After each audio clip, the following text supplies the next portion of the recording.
बिस्मिल्लाहिर्रहमानिर्रहीम। या अय्युहल्लज़ीना आमनू अत्तकुल्लाहा वकूनू मअस्सादिकीन। सदक़ल्लाहुल अलीयुल अज़ीम।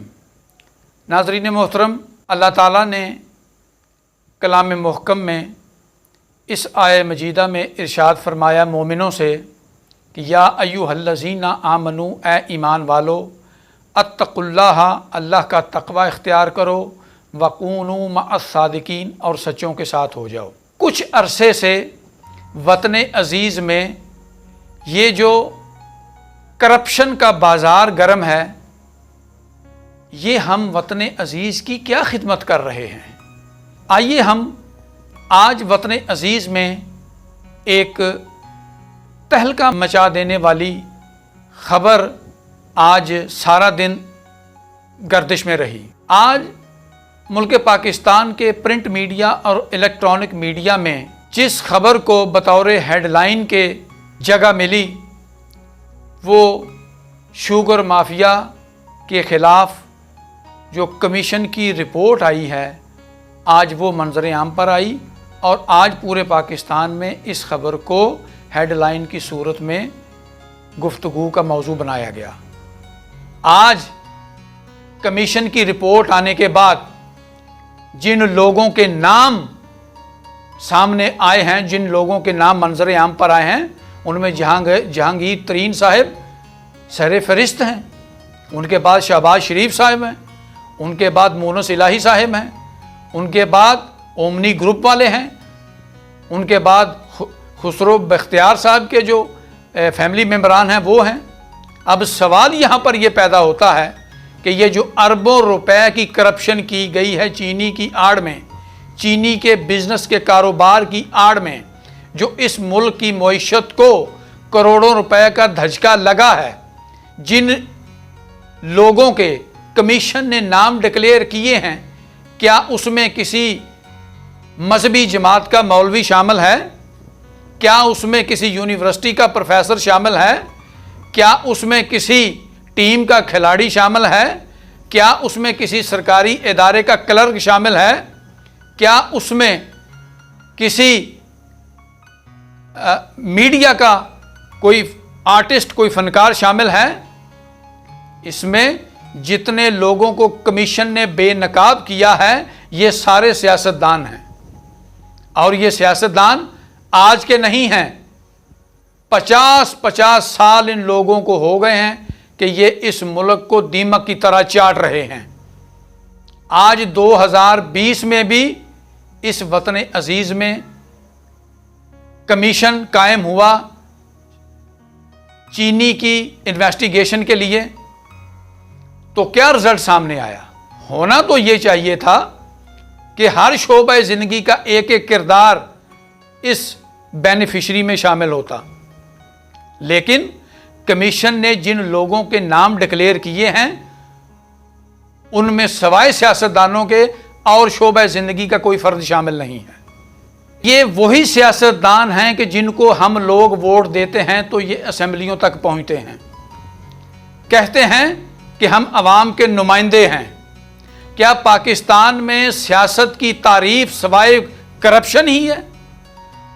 क्या पाकिस्तान में अवाम की खिदमत सिर्फ करप्शन है? कहना ये चाहता हूं कि ये करप्शन का सिलसिला कब तक चलता रहेगा, इसका कौन जिम्मेदार है? मौजूदा नस्ल का मुस्तकबिल खतरे की हद से दो चार है। ये वतन अजीज के साथ खिलवाड़ कब तक होता रहेगा? ये सियासत की आड़ में इसके खजाने से नकबजनी कब तक लगती रहेगी? ये जमहूरियत का बड़ा राग लापा जाता है इस मुल्क में कि जमहूरियत खतरे में है, जमहूरियत खतरे में है। आज जो कमीशन की रिपोर्ट सामने आई है, क्या इस जमहूरियत की कोई तारीफ वजह कर सकता है कि ये जमहूरियत के किस जुमरे में आती है? चीनी का रेट देखिए और कमाने वालों अरबों कमा गए। कहना ये चाहता हूं कि ये पाकिस्तान की अवाम कब तक सियासतदानों के इस्तेहसाल का शिकार होती रहेगी? रोटी, कपड़ा और मकान का नारा किसने बुलंद किया था? सियासतदान ने बुलंद किया। किसके लिए? अवाम के लिए। क्या रोटी, कपड़ा और मकान अवाम को मुयस्सर आया? नहीं आया। आज बेरोजगारी का ये आलम है कि पीएचडी भी आपको बेरोजगार नजर आएगा, आपको एमफिल भी बेरोजगार नजर आएगा। महंगाई आसमान से बातें कर रही है। इस महंगाई का जिम्मेदार कौन है? आज गरीब बेचारा 2 वक्त की रोटी से लाचार है। कोरोना ने सारी दुनिया की मईशत की चूल्हें हिलाकर रख दी हैं। लेकिन मैं कहता हूं कि कोरोना तो अभी कल की बात है, कल आ रहा है कोरोना।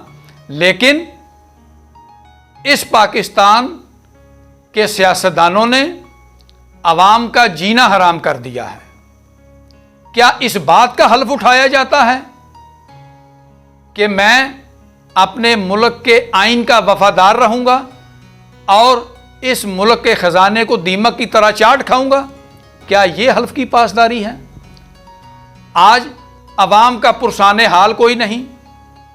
यहां पर सवाल यह पैदा होता है कि क्या इसी तरह, जिस तरह माजी में कमीशन बनते रहे, रिपोर्टें मंजर आम पर आती रहीं, लोग नॉमिनेट होते रहे, क्या आज तक कोई कैफरे किरदार तक भी पहुंचा?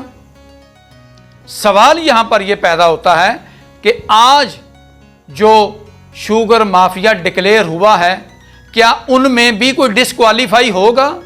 कोई सियासी अखाड़े से बाहर किसी को फेंका जाएगा?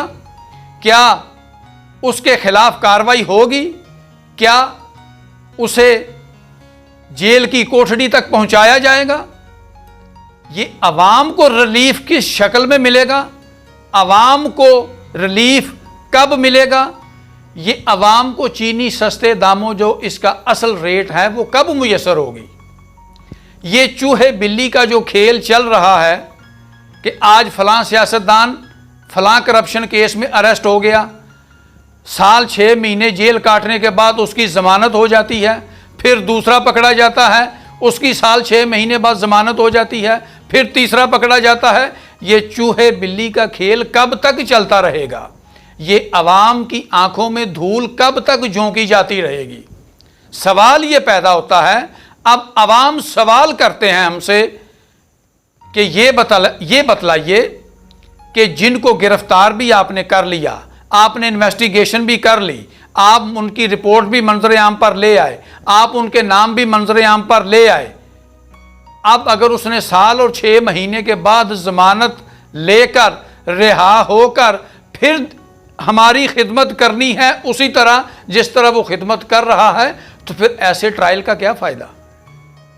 सवाल ये पैदा होता है। अवाम ये चाहते हैं कि जिसने डाका जनी की है उसे कैफरे किरदार तक पहुंचना चाहिए। इसका नाम है इंसाफ। और जिस दिन इस मुल्क में मुजरिम को सजा मिलेगी, वो कैफरे किरदार तक पहुंचेगा और अवाम को जहनी सुकून और रिलीफ मुयस्सर आएगा, वो इस कौम का और इस मुल्क की तरक्की का पहला दिन होगा। जब तक आप करप्शन शुदा बदउनवानी के दागदार लोगों को सियासत के उफक से हटाएंगे नहीं और अच्छे किरदार के सियासतदान को आप मौका नहीं देंगे, तालीम याफ्ता और अच्छे किरदार के सियासतदान के लिए आप जगह नहीं छोड़ेंगे, तब तक पाकिस्तानी अवाम का इस्तेहसाल होता रहेगा। जहाँ तक आवाज़ पहुँचे, ये अवामी आवाज़ है। हम अवाम हैं, हम पाकिस्तान हैं, हम पाकिस्तान की आवाज़ हैं, हम अपने अवाम की आवाज़ हैं कि ऐवानों तक हमारी आवाज़ पहुँचे, हमारा दर्द दिल पहुँचे कि शायद के उतर जाए तेरे दिल में मेरी बात, कि हमारा दर्द अगर ऐवानों तक पहुँचे, अगर कोई दर्द शनासा हो, अगर कोई गरीब की आवाज़ सुनने वाला हो, अगर कोई गरीब के नाला सुनने वाला हो, अगर इस्तेहसाल शुदा अवाम की दर्द और आहें सुनने वाला हो, तो उसे इस बात का एहसास होना चाहिए कि मैं इसी अवाम के वोट से असेंबली तक पहुंचा हूं। क्या उसके ज़मीर ने कभी उसे झंझोड़ा है कि आज ऐवानों तक जिनके वोट की वजह से मैं पहुंचा हूं, क्या मैंने उनका हक अदा किया है?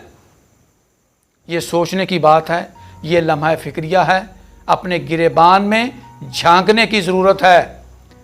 मुल्क ऐसे तरक्की नहीं करते कि आपको छींक भी आ जाए तो आप जर्मनी जाते हैं टेस्ट के लिए।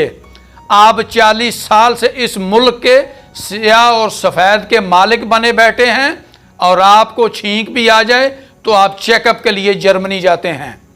आपके बिजनेस दूसरे ममालिक में, आपकी दौलत दूसरे ममालिक में, आपकी औलादें दूसरे ममालिक में, आपकी प्रॉपर्टीज़ दूसरे ममालिक में, आपके बैंक बैलेंसेस दूसरे ममालिक में, आपकी जायदादें दूसरे ममालिक में। तो यहां आप सिर्फ आते हैं खोखले नारे लगाने के लिए और इस मुल्क के ख़जाने को लूटने के लिए आप आते हैं। यहां से लूटा और दूसरे ममालिक के बैंकों को भर दिया। ये सियासत कब तक चलती रहेगी? 70-72 सालों में इस मुल्क को इन लोगों ने दीमक की तरह चाट खाया है। खुदारा आपको अल्लाह का वास्ता इस मुल्क पर रहम खाएं, इस मुल्क के अवाम पर रहम खाएं, आइंदा आने वाली नस्लों को कुछ दें और इन खोखले नारों से बाज आ जाएं। यहाँ पर भी जवाबदेह हैं, यहाँ दुनिया की अदालतों में भी आप जवाबदेह हैं और आखिरत में अल्लाह ताला की अदालत में भी आप जवाबदेह होंगे। इस दुआ के साथ आपसे इजाज़त चाहूँगा कि अल्लाह ताला हम सब का हामी और नासिर हो। अस्सलामु अलैकुम रहमतुल्लाहि व बरकातुहू। Please subscribe to this channel, eBox.